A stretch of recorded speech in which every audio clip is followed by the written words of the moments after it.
दोस्तों, क्या आप भी हर छोटी छोटी बात को लेकर चिंता करते हैं? भविष्य की चिंता, लोग क्या सोचेंगे, इसकी चिंता, घर, करियर, पैसे, रिश्ते, हर चीज की चिंता। रात को सोते समय दिमाग बंद नहीं होता। दिल बार बार डरता है कि कहीं कुछ गलत ना हो जाए। अगर हां, तो आज की यह कहानी आपके लिए है, क्योंकि आज मैं आपको एक ऐसी घटना सुनाने वाला हूं जहां स्वयं श्री कृष्ण ने एक ऐसे व्यक्ति को समझाया जो हर समय चिंता में डूबा रहता था। और श्री कृष्ण की वो सीख आज आपकी जिंदगी बदल सकती है। तो वीडियो को अंत तक जरूर देखिएगा, क्योंकि आखिर में जो संदेश मिलेगा वो शायद आपकी सालों पुरानी चिंता खत्म कर दे। बहुत समय पहले की बात है। एक छोटे से गांव में एक युवक रहता था जिसका नाम था माधव। माधव बहुत मेहनती था, दिल का साफ था, लेकिन उसकी एक आदत उसे अंदर ही अंदर खत्म कर रही थी। वो हर बात की चिंता करता था। अगर खेत में फसल बोई तो चिंता, अगर बारिश ना हुई तो, अगर बारिश हो गई तो चिंता, कहीं ज्यादा बारिश से फसल खराब ना हो जाए। अगर घर में पैसे आए तो चिंता, ये खत्म हो गए तो। अगर कोई उससे प्यार से बात करे तो चिंता, कहीं ये बदल ना जाए। उसका मन कभी शांत नहीं रहता था। धीरे धीरे उसकी चिंता इतनी बढ़ गई कि वो ठीक से सो नहीं पाता था। चेहरे की मुस्कान गायब हो गई, आंखों के नीचे काले घेरे आ गए। उसके माता पिता भी परेशान रहने लगे। एक दिन उसकी मां ने कहा, बेटा तू हर समय इतना परेशान क्यों रहता है? माधव बोला, मां, मुझे हर समय डर लगता है कुछ बुरा होने वाला है। मां ने प्यार से कहा, तू वृंदावन जा, वहां श्री कृष्ण के एक भक्त रहते हैं, शायद तुझे तेरे सवालों का जवाब मिल जाए। अगली सुबह माधव यात्रा पर निकल पड़ा। रास्ता लंबा था, चलते चलते शाम हो गई। थका हुआ माधव एक पेड़ के नीचे बैठ गया। तभी उसने देखा एक बूढ़ा आदमी आराम से बैठा बांसुरी बजा रहा था। चेहरे पर अद्भुत शांति थी, ना किसी बात की जल्दी, ना कोई चिंता। माधव को बड़ा आश्चर्य हुआ। उसने पूछा, बाबा, क्या आपको कोई चिंता नहीं है? बूढ़ा मुस्कुराया। क्यों बेटा?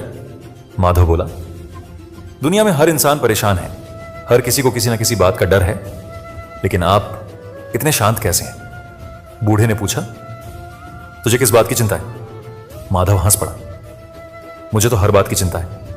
बूढ़े ने कहा, अच्छा, तो पहले यह बता, तेरी चिंता करने से आज तक कौन सी समस्या हल हुई? माधव चुप हो गया। वो सोचने लगा, सच में इतनी चिंता करने के बाद भी कभी कुछ ठीक नहीं हुआ, बल्कि उसकी हालत और खराब हो गई।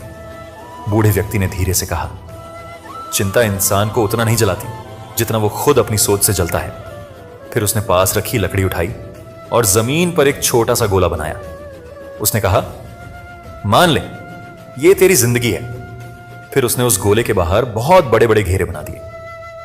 और ये तेरी चिंताएं हैं। देख, जिंदगी छोटी है, लेकिन तूने चिंताओं को इतना बड़ा बना लिया कि जिंदगी दिखाई ही नहीं दे रही। माधव ध्यान से सुन रहा था। बूढ़े ने आगे कहा, जो बीत गया उसकी चिंता व्यर्थ है, जो आने वाला है वो अभी आया ही नहीं, और जो वर्तमान है उसे तू चिंता में खो रहा है। माधव की आंखें नम होने लगीं। उसने पूछा, लेकिन मन को कैसे समझाऊं? तभी बूढ़े व्यक्ति ने मुस्कुराते हुए कहा, जब नाव पानी में होती है तो सुरक्षित रहती है, लेकिन जब पानी नाव के अंदर आ जाता है तो नाव डूब जाती है। इसी तरह दुनिया तुम्हारे आसपास रहे तो ठीक है, लेकिन अगर दुनिया की चिंता तुम्हारे अंदर भर गई तो तुम डूब जाओगे। यह सुनकर माधव बिल्कुल शांत हो गया। उसे लगा जैसे किसी ने उसके दिल का बोझ हल्का कर दिया हो। तभी अचानक तेज बारिश शुरू हो गई। माधव घबरा गया। बाबा, अब क्या होगा? रास्ता बंद हो जाएगा, मैं फंस जाऊंगा। लेकिन बूढ़ा व्यक्ति शांत बैठा रहा। वो मुस्कुराकर बारिश को देखता रहा। माधव ने पूछा, आप डर क्यों नहीं रहे? बूढ़े ने आसमान की तरफ देखते हुए कहा, जो चीज मेरे नियंत्रण में नहीं उसके लिए डरना क्यों, और जो मेरे नियंत्रण में है उसके लिए चिंता नहीं, कर्म करना चाहिए। फिर उसने कहा, यही तो श्री कृष्ण ने भगवत गीता में कहा है, कर्म करो, फल की चिंता मत करो।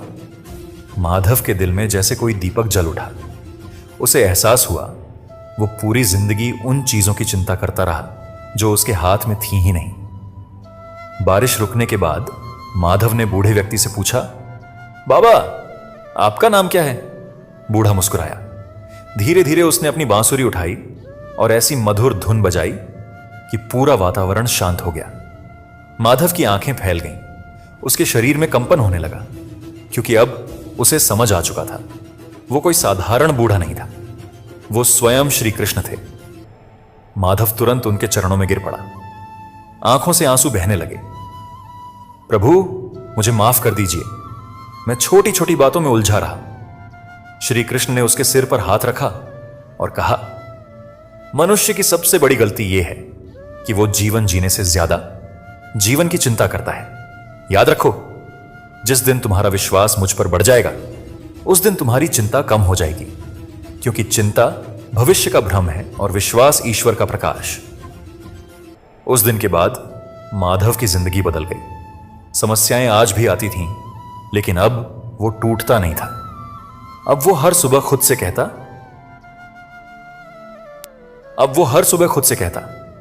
मैं अपना कर्म करूंगा, बाकी श्री कृष्ण पर छोड़ दूंगा। धीरे धीरे उसका डर खत्म होने लगा, चेहरे पर मुस्कान लौट आई, और सबसे बड़ी बात, अब उसे जीना आ गया था। दोस्तों, आज हम सब माधव की तरह हो गए हैं। हम भविष्य की इतनी चिंता करते हैं कि वर्तमान खो देते हैं। हम हर समय सोचते रहते हैं, अगर मैं हार गया तो, अगर लोग छोड़ गए तो, अगर पैसा खत्म हो गया तो, अगर सब गलत हो गया तो। लेकिन सच यह है, चिंता करने से भविष्य नहीं बदलता, सिर्फ आज की शांति खत्म हो जाती है।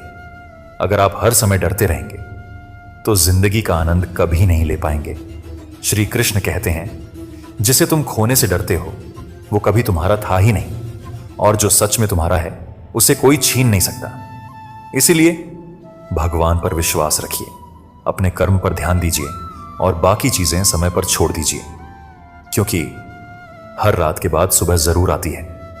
अगर इस कहानी ने आपके दिल को छुआ हो, अगर आपको लगा हो कि श्री कृष्ण ने आज आपसे बात की है, तो इस वीडियो को लाइक जरूर करें और कमेंट में लिखें जय श्री कृष्ण, ताकि यह सकारात्मक संदेश ज्यादा से ज्यादा लोगों तक पहुंच सके। और अगर आप ऐसी ही श्री कृष्ण की मोटिवेशनल कहानियां सुनना चाहते हैं तो चैनल को सब्सक्राइब जरूर करें। मिलते हैं अगली प्रेरणादायक कहानी में। राधे राधे।